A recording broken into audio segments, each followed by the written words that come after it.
Lo msebenzi wekwakhiwa kwale Autism Center kaManzini uqale ngeminyaka wa-2018 ngemuva kwekuba kubonakale lensayeya lelive libhekene nayo yelinengi lebantfwana labaphila ne-autism. Indvuna yelitiko letindlu nekutfutfukiswa kwemadolobha umfanenkosi Simelane ubonge hulumende we-China sihlenge se-Taiwan ngekusekela lakangwane.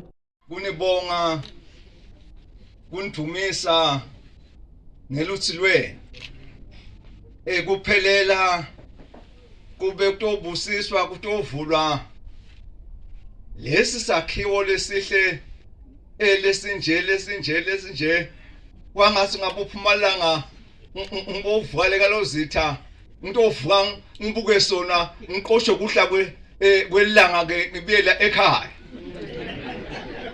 masisho njalo nebekunene sithumisa tona tihlobo tengwenyama tase-Taiwan ne-donation lengaka siyati ukuthi tintfo tekwakha nebekunene setidule kanganani sithi siyabadumisa bekunene be-Taiwan. Kanike mbasada welive le-China on Taiwan Jeremy Liang akhuluma kulo msebenzi yena uvetile ukuthi imisebenzi lefana njengalena ikhomba budlelwano lobuhle emkhatsini welive lase-China on Taiwan nelase-Swatini. Today, the opening of Manzini Autism Rehabilitation and the Respite Center marks one of the cornerstones to the collaborations and friendships between our two countries. I'm privileged today to say remarks on this exciting occasion, wherein we are officially launching and finally launching the Manzini Autism Center. I vividly recall that this journey began in 2018 after noticing the presence of this rare spectrum in our city.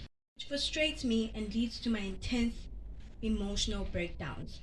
This disrupts my mother's hectic schedule as she now has to rush to pick me up, being they are unable to calm me down.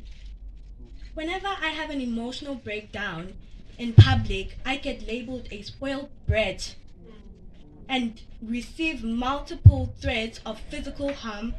Umcondzisi wamasipala wakaManzini Lungile Dlamini uthembisile ukuthi balidolobha lakaManzini batawukwenta ke isiqiniseko ukuthi ke lendzawo iyanakekeleka kude kusitakale lesive. Lo msebenzi uphethe ngokuthi kuhlanyelwe tona ke tihlahla kulendzawo. Etindzabeni yeMaswati Channel kubika noNhlahla Thwala ngina Justice Dlamini kaManzini.